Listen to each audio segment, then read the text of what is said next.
Hello friends, இது Joe சமையல் இன்றைக்கி என்ன பார்க்க போகிறோன்னா சிக்கன் லெக் பீஸ் எப்படி ஃப்ரை பண்ணலாம் அப்படின்னு பார்க்கலாம். சிக்கன் லெக் பீஸ் வந்து கொஞ்சம் ஹார்டாக இருக்கும். நம்ம ஆர்டினரி சிக்கன் வந்து ஃப்ரை பண்ணுறது 65 பண்ணுறதை விட இதுக்கு வந்து நான் என்ன பண்ணியிருக்கேன்னா, நல்லா மோரில் வந்து உப்பு போட்டு மஞ்சத்தூள் போட்டு ஊற வச்சுருக்கேன். ஒரு 2 ஹவர்ஸ் வந்து அந்த மோரில் உப்பு மஞ்சத்தூள் போட்டு மோரில் நல்லா ஊறினதுக்கப்புறம் சிக்கன் வந்து உள்ளே வந்து நல்லா டெண்டர் ஆயிரும்.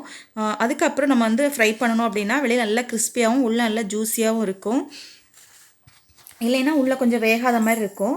இப்போ வந்து நம்ம மோரில் ஊற வச்ச சிக்கனை வந்து தனியாக எடுத்துட்டு கூடவே இஞ்சி அப்புறம் பூண்டு அதோட பேஸ்ட் கொஞ்சம் சேர்த்துக்கோங்க. அப்புறம் கொஞ்சமாக கரம் மசாலா தூள், ஒரு 2 டீஸ்பூன் அளவுக்கு டேபிள் ஸ்பூன் அளவுக்கு மிளகாத்தூள் சேர்த்துக்கோங்க. அப்புறம் 1 டீஸ்பூன் அளவுக்கு மிளகுத்தூள் அதையும் சேர்த்துக்கோங்க. இப்போ வந்து ஒரு 3 டேபிள் ஸ்பூன் அளவுக்கு கார்ன்ஃப்ளவர் அதையும் சேர்த்துக்கோங்க. சேர்த்துட்டு நல்லா கலந்துக்கோங்க.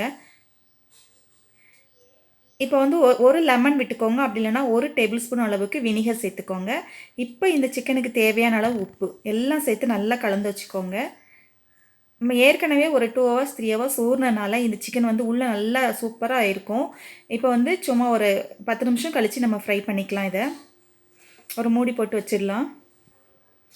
10 நிமிஷத்துக்கு அப்புறம் இதை ஆயிலில் ஃப்ரை பண்ணணுன்னா அப்படியே நல்லா உதிரியாக ஒட்டாமல் நல்லா சூப்பராக நம்மளோட சிக்கன் வந்து லெக் பீஸ் வந்து ரெடி ஆயிரும். அதே போல் சீக்கிரமாக குக் ஆகிடும். நம்ம வந்து மோரில் ரொம்ப நேரம் ஊற வச்சுருக்கனால சிக்கன் வந்து குக் ஆகிற டைம் வந்து ரொம்ப ஃபாஸ்ட்டாக இருக்கும். அதனால் வெளியில் ரொம்ப கிறிஸ்பியாக இருக்கும், உள்ளே வந்து நல்லா ஒரு சாஃப்டாக இருக்கும், கிரில் பண்ண மாதிரி அந்த மாதிரி இருக்கும். இந்த வீடியோ பிடிச்சிருந்தா ஜோ சமையலை சப்ஸ்கிரைப் பண்ணுங்கள், லைக் பண்ணுங்கள், ஷேர் பண்ணுங்கள். தேங்க்யூ.